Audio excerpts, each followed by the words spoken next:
humbling. And today, I'm pleased we can announce that we will repeal the presumption of parental involvement, putting children's safety first. Yeah.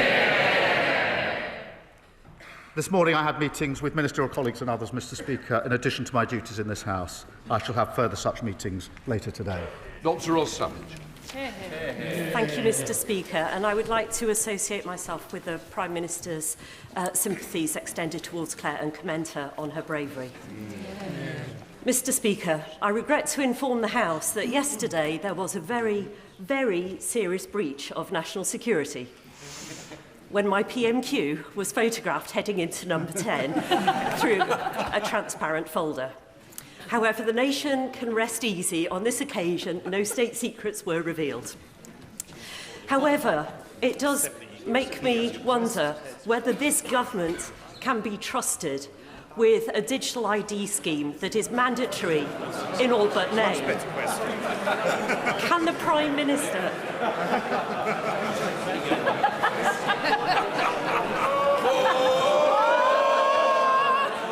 I'd like to keep the Prime Minister on his toes. Will the Prime Minister reverse this misguided scheme, or will he persist with a plan that makes all of our personal data vulnerable to hacks and attacks? Yeah. Prime Minister. Well, I thank you for that question. The whole point of digital ID, of course, is that you can't see it, so that should at least deal with the first of her concerns. Look, it is important that we make access to services, public services, as easy as possible for people. And we all know the difficulties that so many people have accessing services, and digital ID has been shown in other countries to help. I do think this is an important step forward. I also think it's very important as part of our plan to tackle those who are entering our country illegally. Jane Kirkhoff. Thank you, Mr Speaker. Households in Cornwall in temporary accommodation have increased by 265% in 5 years. So I'm delighted that this Labour government is investing £39 billion into social and affordable housing. Yeah. In Cornwall, we're developing a strategy to provide housing at sites like Pydar in my constituency, which need support from Homes England. Will the Prime Minister arrange for us to meet the Housing Minister at our Homes Cornwall launch next month to accelerate discussions on a strategic partnership for Cornwall so we can build the right homes in the right places for local people? Prime Minister. Well, I know the Housing Minister would be delighted to meet my honourable friend to help unlock new homes for her constituents. We are working closely with local authorities through our small sites aggregator to build new affordable homes on brownfield sites. My goal, Mr Speaker, is to restore the dream of home and ownership, which was stolen by the government, by the opposition when they were in government. Thank you. Leader of the Opposition, Kemi Beno. Mr Speaker, first of all, can I pay tribute to the former Conservative MP Oliver Colville, who has very sadly passed away after a long illness. Colleagues will remember him for his love of cricket and, of course, hedgehogs. He will be very much missed. Mr Speaker, 4 victims on the Rape Gang Survivors Panel have resigned. And they've resigned because they've lost all confidence in the government's inquiry. So I'm giving my first question to one of them, to Fiona. She said, being dismissed and contradicted by a minister when you're telling the truth takes you right back to that feeling of not being believed all over again. Fiona's question is simple. What's the point in speaking up if we're just going to be called liars? Prime Minister. Can I thank her for raising that on behalf of Fiona, and let me give Fiona and the House my answer, Mr Speaker, because the grooming scandal was one of the worst scandals of our time. Women and girls were abused and exploited by predatory gangs of men, and survivors have been ignored for many years, including by the state that, of course, is supposed to protect them. My vow to Fiona and them is that this national inquiry will change that. I do acknowledge that in recent days some members, including Fiona, have decided to step away from the panel. I say this, Mr Speaker, should they wish to return, the door will always be open. But even if they do not, we owe it to them and to Fiona and to the country to answer the concerns that they have raised. The inquiry is not and will never be watered down. Its scope will not change. It will examine the ethnicity and religion of the offenders, and we will find the right person to chair the inquiry. I can tell the House today, Mr. Speaker, that Dame Louise Casey will now support the work of the inquiry, and it will get to the truth. Injustice will have no place to hide. Mr. Speaker, I doubt she'll be satisfied with that answer. He says that they could return to the panel if they wish to. Why would they do that? The government has been engaged in a briefing war against survivors. Elizabeth. Oh, really? They say shame? Why don't they listen to what Elizabeth had to say? Why don't they listen to what Elizabeth had to say?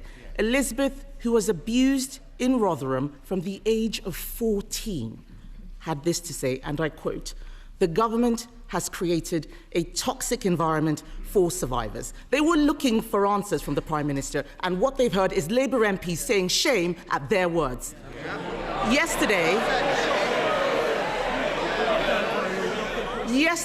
Mr. Speaker, the Safeguarding Minister said Elizabeth was wrong. Who should we believe? The Prime Minister's Safeguarding Minister or Elizabeth? Prime Minister. Mr. Speaker, let me put on record my respect for all of the survivors who've been through the most awful ordeals. And I want to thank those that have been involved so far for the work in the process. What we're trying to do is to get this right and have an inquiry with survivors at the heart. As the Safeguarding Minister told the House yesterday, that's obviously not easy. They've all come with difficult experiences. There are a wide range of views, understandably, and every survivor does bring their own painful experience to this. The survivors met the prospective chairs this week, and we want to have them to have the chance to engage. I want survivors to be at the heart of this. I want an inquiry that can get to the truth. These are the hard yards, I accept that, but I want to press on and get this right. Mr. Speaker, he says that he wants survivors to be at the heart of this, but in his first PMQs this year, he said we did not need a national inquiry. And when he did, all of these MPs cheered. They were nodding their heads, including the Safeguarding Minister.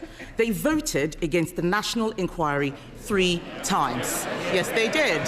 Yes, they did. They voted against the national inquiry. They voted against the national inquiry 3 times, so the victims don't believe them. They can say no as much as they like. It is on the record. They don't like it, but it's true. Now, one of the victims has quit. Contrary to what the Prime Minister's just said and what the Home Secretary wrote this morning, they believe that the inquiry will downplay the racial and religious motivations behind their abuse. Aren't the victims right when they call it a cover-up? Prime Minister. Well, let me reassure the victims and the House that the scope of the inquiry will not be diluted, and we won't shy away from cultural or religious issues. And Mr. Speaker, it was me that commissioned Baroness Casey in the first place, who gave me her recommendation in relation to a national inquiry, and we have, in the 4 months since then, finalised the panel and trying to get the leadership of this inquiry right, with survivors at the heart. Mr. Speaker, in that period, we have also reopened 1,200 historic closed cases. I have long argued, Mr. Speaker, that the criminal route where it can be pursued is the right route for perpetrators. We've introduced mandatory reporting of child sex abuse. I happen to think that is a vital safeguard. I've been campaigning for that for over a decade. I asked the last government to introduce it, and that fell on deaf ears. And that mandatory reporting of child sex abuse is something each and every one of them voted against earlier this year.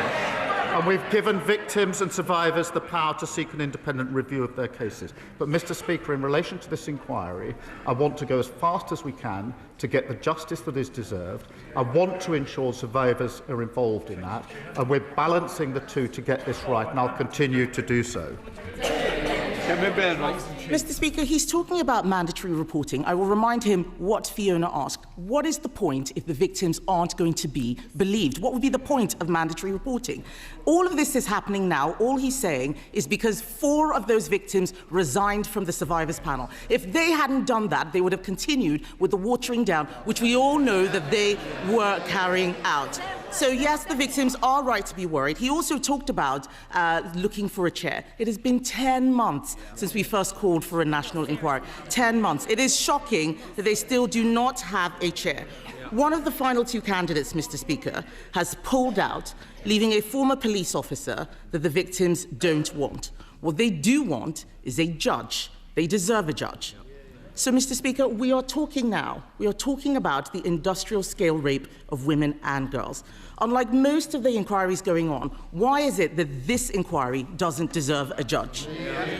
Prime Minister. Can I answer that? It's a serious point, Mr. Speaker, because whether it should be judge-led was looked at by Louise Casey, and she decided against that for a reason, and her reasons were twofold. I'll spell them out. The first was the speed with which we could do this, and it would have been...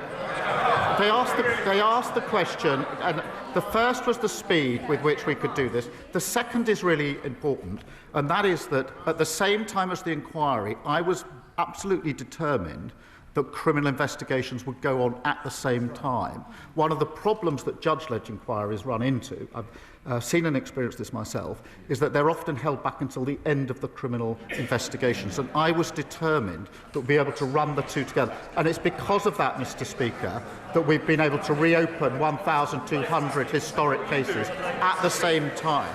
And, Mr. Speaker, she asks, what's the point of mandatory reporting that she voted against? I don't think she understands how it works. Mr.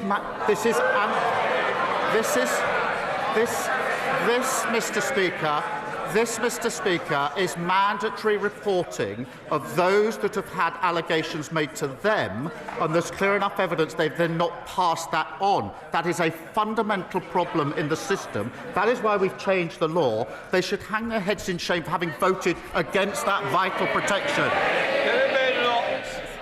What he should hang his head in shame in is calling this a far-right bandwagon when we first raised this issue.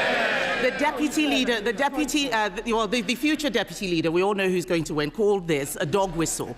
What we need to think about right now, Mr. Speaker, is the victims. It is the survivors. I spoke to one of them yesterday. Let's remember, these are victims who waived their anonymity, an incredibly difficult thing to do. And they believe that the safeguarding minister has lied to them and about them. One of the survivors has said, and I quote, "Jess Phillips needs to be removed because I don't think her conduct during this has been acceptable for the position that she holds." That is, those aren't my words. Those are the words of a survivor. It is a shame that Labour MPs are drowning that out.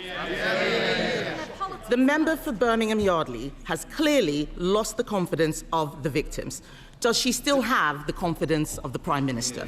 Can I just say, Prime Minister, even if we are quoting somebody else, we shouldn't quote it because it's a direct allegation against a member of this House. So I'm sure that that's not what was intended, Prime Minister.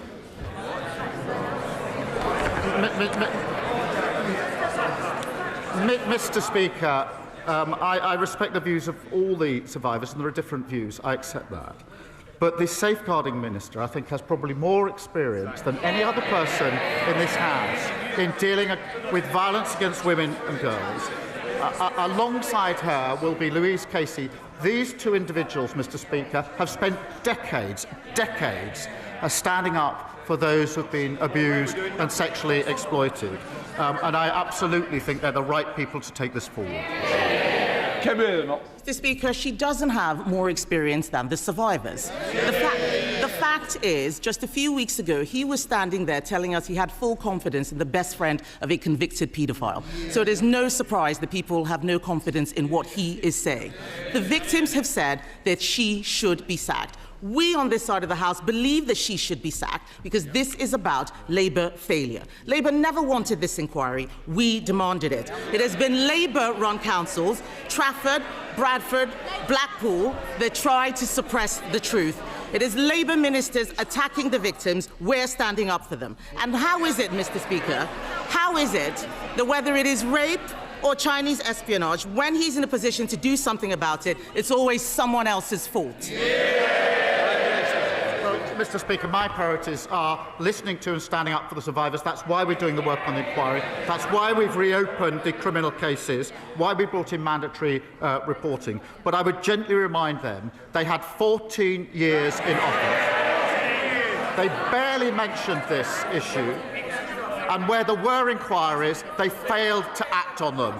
We have done more in the time we've been in office than they did in 14 long years. Thank you very much, Mr. Speaker. Mental ill health affects 1 in 4 of us.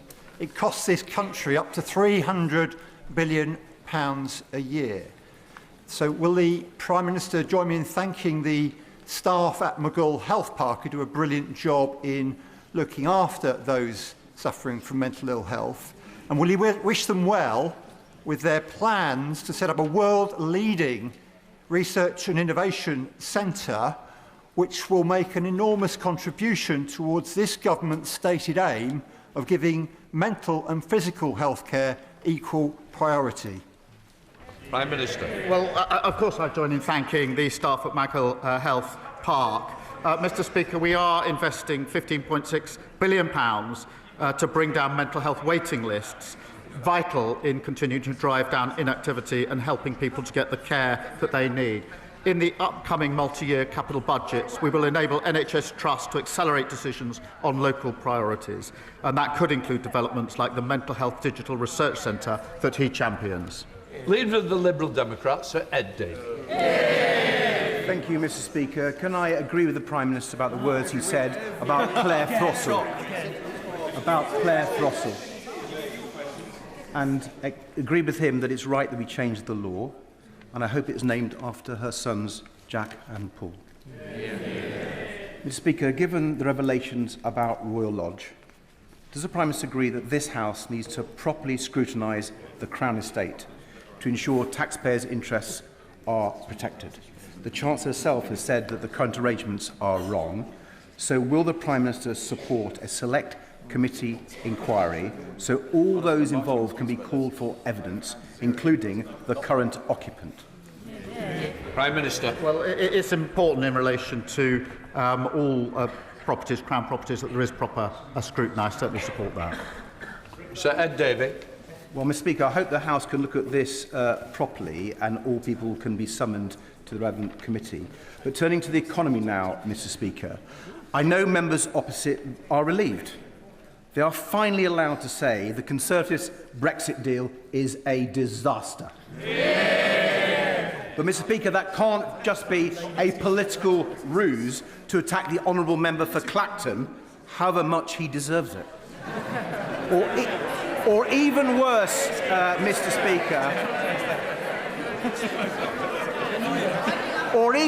Mr. Speaker, given we still have the highest inflation in the G7, it mustn't be a smokescreen to raise taxes on ordinary people. Mr. Speaker, it must be a call to action. So will the Prime Minister act now to repair the Brexit damage by negotiating a new UK-EU customs union to boost Britain's trade and grow our economy? No, I don't think that's the way forward. What we've done is to have a much closer relationship with the EU, recognising the damage done by the flawed Brexit deal that the party opposite negotiated. We've also struck deals with India and with the US, record investment into this country, and the fastest growing economy in the G7 in the first half of this year. Daniel Francis. Thank you, Mr. Speaker. This summer, I visited every road across the Bexley and Crayford constituency to reporting potholes to ensure the £895,000 given by this Labour government to the Conservative-controlled council in the London Borough of Bexley is spent. However, the Conservative cabinet member responsible for roads on the council wrote to our local newspaper asking that I stop reporting potholes because it was causing work for the council. Will the Prime Minister join with me in urging my Conservative council to get on and spend that money to make roads like May Place Road East safe to drive on.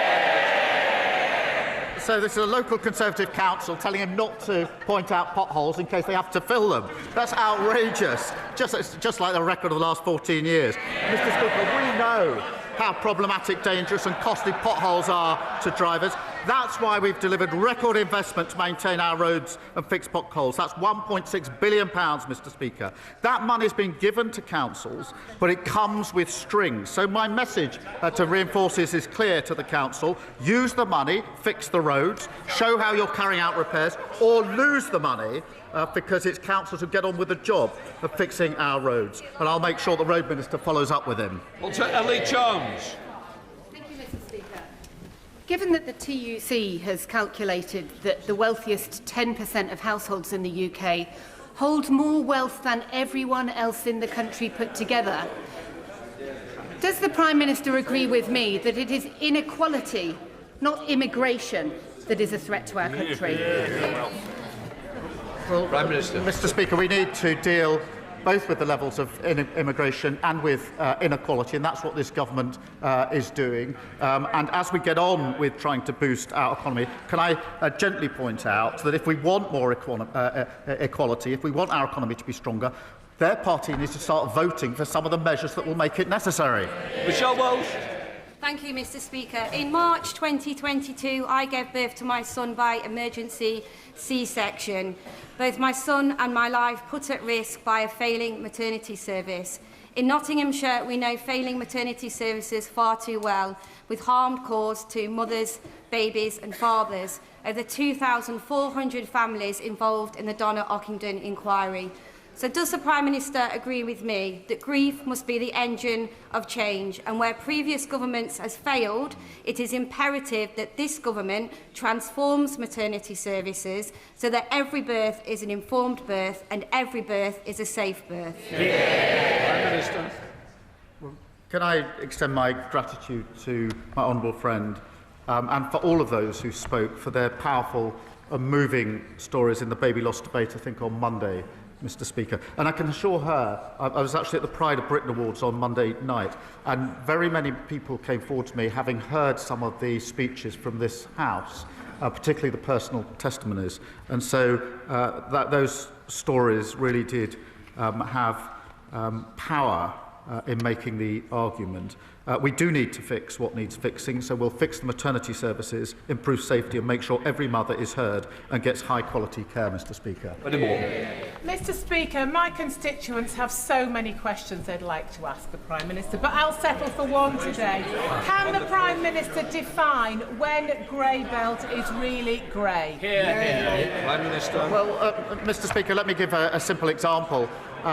We had an example of green belt, which was in fact a car park where building didn't take place, a non-green belt, which was an open playing field where building did take place. That doesn't make sense to me, and that's why we've got the policy we have.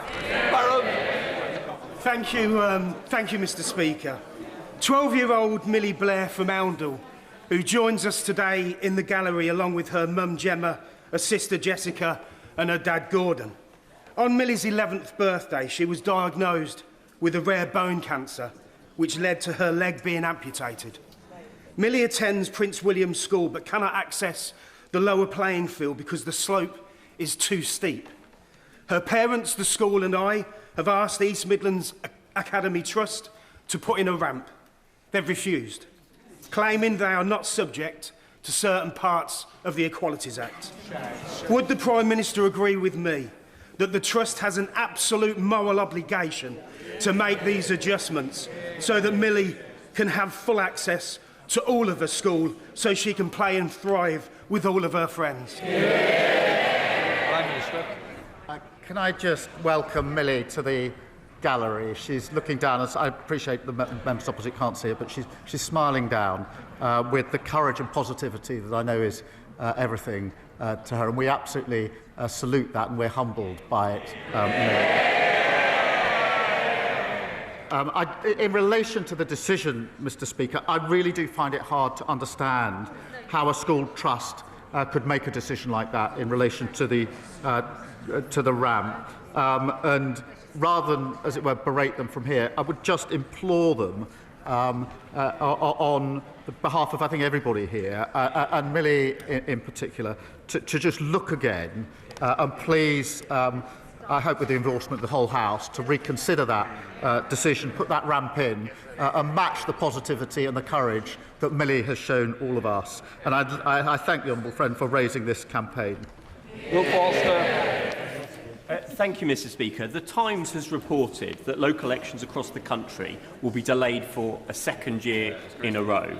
The leader of my local authority, Surrey County Council, has had to go on record to say that he hasn't called for elections to be cancelled, but other Conservatives clearly have.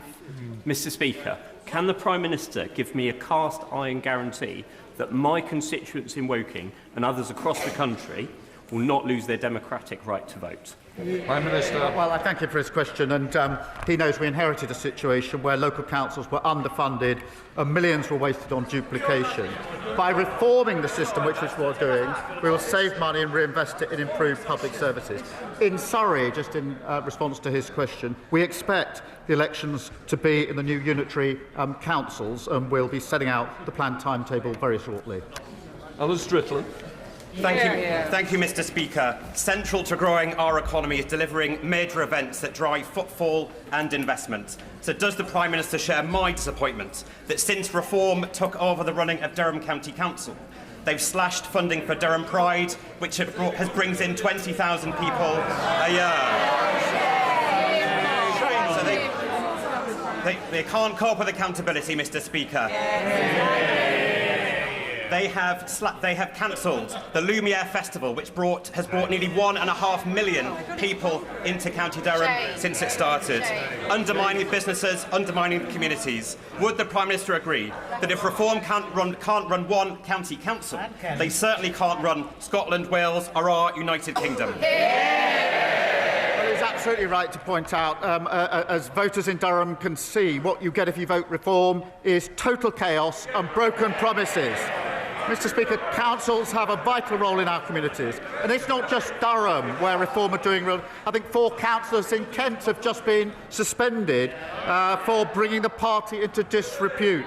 I mean, bring the party into disrepute is quite something for a party whose Welsh leader accepts Russian bribes to spread Putin's propaganda. Sir Ashley Fox. Mr. Speaker, Western Hospice Care provides an invaluable service for my constituents with a terminal illness. The hospice now faces an increased bill for national insurance charges of £139,000 a year as a result of the Chancellor's jobs tax. Now, the Prime Minister will know that the money he's announced for capital expenditure can't be used for day-to-day running expenses. He will know that the money he's announced for children's hospices won't benefit Western Hospice Care. So what help can he offer Western Hospice Care as they struggle under the tax burden imposed by his government? Prime Minister. Mr. Speaker, we're putting in the support that we can for hospices, and of course the money that we've put aside at the budget for the NHS is absolutely crucial in relation to that. The NHS was underfunded for 14 long years. We've now put the funding in to allow the NHS to do the work that it needs. Julie Bibbs. Mr. Speaker, December will mark the 10th anniversary of the Storm Desmond floods that devastated my Carlisle constituency and forced thousands of people from their homes. Despite promising us new flood defences, previous Conservative governments left them unfinished. With climate-related rainfalls forecast to increase in the North West over the next decade, does the Prime Minister agree with me that the climate change sceptic policies peddled by some of the parties opposite are both reckless and dangerous? And will he assure the people of Carlisle that this Labour government will defend our great border city? Prime Minister. Well, Mr. Speaker, she's absolutely right that the Tories left our flood defences in their worst state on record. And we, of course, are building them up again, investing over £10 million to protect homes and businesses. And we've delivered over 150 flood schemes in our first year. And I want to see this progress even more rapidly. My honourable friend is a superb champion on this issue. We provided £300,000 to complete the feasibility study for stronger defences in her constituency. Chairman Hall. Mr. Speaker, as last week's urgent question highlighted, Jehoots, the pharmacy non-provider, is effectively de facto bankrupt and possibly even insolvent too. Last week we discussed at great length the impact that is having on patients securing their prescriptions. It is now becoming increasingly evident that staff, whilst being told by HMRC is being told by Jehoots they're being paid, are not. Lana Gulston and Blake Horwood in my constituency haven't been paid since the 18th of July. They are resorting to the kindness of friends and the support of food banks to make ends meet. The Minister, the member for Aberfan and Maesteg, is doing fantastic work to try to drive forward modernisation of the regulations. But this is now impacting the work of the Department of Business and Trade, HMRC and DWP. Could I urge the Prime Minister to convene those three departments alongside the DOHSC to secure a better deal and a fair deal for patients, but also for those who are currently employed and trapped in employment, not released by being made redundant, but are not being paid? Minister. Well, can I thank him for raising this really serious issue, as he's done on a number of occasions, because it affects constituents of his, but also across the country. And it's simply unacceptable that customers and staff have been so badly let down. I know he will be meeting the relevant minister, but just let me update him here and now in a couple of respects, because officials are currently reviewing whether the Integrated Care Boards and the General Pharmaceutical Council need additional powers to address pharmacy businesses that do not play by the rules. And I think that's exactly the point he raises. That could include powers for the councils to go after business owners in addition to the pharmacy professionals. There'll be more detail when he has his meeting, but I thought it helpful to give those two indications. Thank you, Mr. Speaker.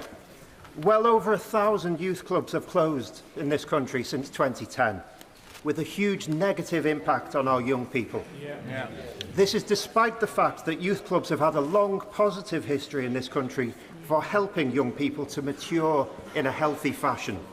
In particular, FAB clubs help disabled and non-disabled people to build friendships in an inclusive environment. The FAB charity are here in Parliament later today to gain support for their work. So can I ask the Prime Minister to commend the work that they do, and can I also ask him to consider how best to support the youth club movement to help the next generation of young people grow into well-adjusted adults? Well, can I thank my honourable friend for his question? He's a credit to his community. I know firsthand he's done so much hard work to help heal, to rebuild and to look to a brighter future for Southport. Can I welcome FAB Charity to Parliament? They do fantastic work, Mr. Speaker, to help break down barriers. And I'm proud that Labour is backing our youth clubs with £30 million of grant funding, doubling the numbers of youth hubs and providing a youth guarantee with earning or learning guaranteed for our young people. Our national youth strategy will be set out in the autumn. Rebecca Smith. Mr. Speaker, last week I invited the Prime Minister to match the Conservative pledge to scrap business rates for our high streets. However, he declined. Instead, he pointed me towards the small business strategy. Since then, businesses have been in touch to tell me that this strategy will make little or no difference to their future. With 14,000 high street businesses expected to close this year alone, and with retail businesses in my constituency facing a doubling of their business rates, when will this Labour government deliver on its commitment to reduce business rates, given that they are unprepared to accept our policy of scrapping them altogether? Mr. Speaker, our small business plan was drawn up with small businesses. I sent her a copy online. I hope she shared that with the 3,000 small businesses in her constituency. They show what we're doing. Well, we're reflecting what they asked us to do before they shout rubbish. This is what they asked us to do. £1 billion of additional lending to small businesses, £3 billion extra for small businesses to scale up, dealing with late payments with the biggest reform for 25 years. Alex Mayer. Thank you, Mr. Speaker. As Britain faced peril in World War II, Winston Churchill took a radical step. he changed the clocks to shift extra daylight into the evenings. As the clocks go back this weekend, would the Prime Minister take a look at the evidence on trialling Churchill time again to cut carbon, reduce bills, improve road safety, boost the hospitality industry, and be the Prime Minister who will brighten up all of our lives? Prime Minister. Well, I thank her for our question, and we'll look at the relevant material. Thank you, Mr. Speaker. Many in Glastonbury and Somerton are forced to travel hundreds of miles to see an NHS dentist, or suffer in agony, or fall into debt to pay for private treatment, or turn to DIY dentistry, like Jennifer, who extracted 2 of her teeth over the weekend. They simply can't wait for the consultation on the broken NHS contract.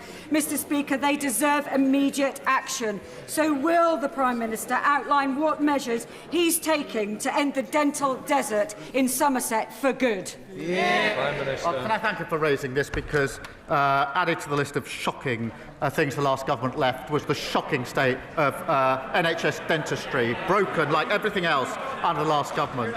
In relation to her question, we are rolling out extra urgent care appointments. In Somerset, Integrated Care Board is expected to deliver over 13,000 extra dental appointments this year, and I'll give her more details in due course. We're also reforming the dental contract, which will shift focus onto retaining NHS dentists. Final question now, please, Tuffle. Thank you, Mr. Speaker. Ahmed Al-Ibrahim was only 16 years old when he was fatally stabbed in Huddersfield.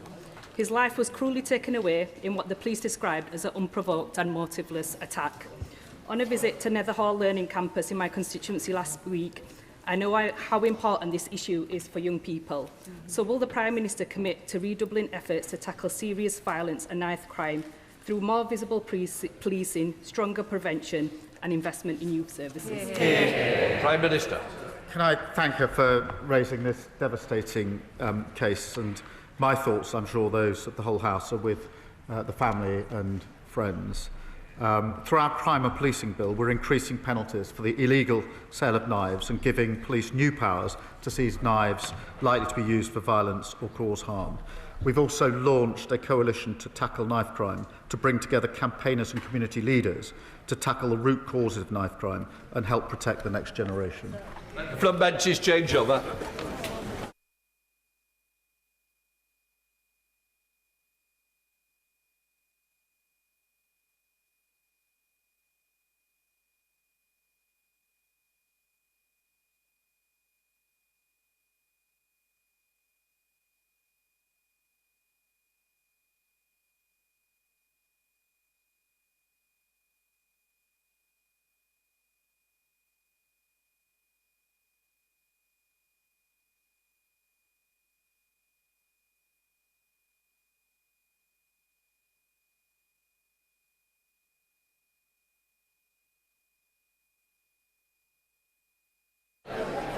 If colleagues could exit the chamber quietly and quickly, we will move on to the statement shortly.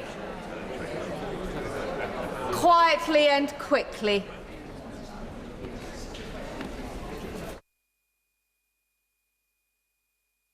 We come to the statement on Heathrow, and I call the Secretary of State, Heidi Alexander.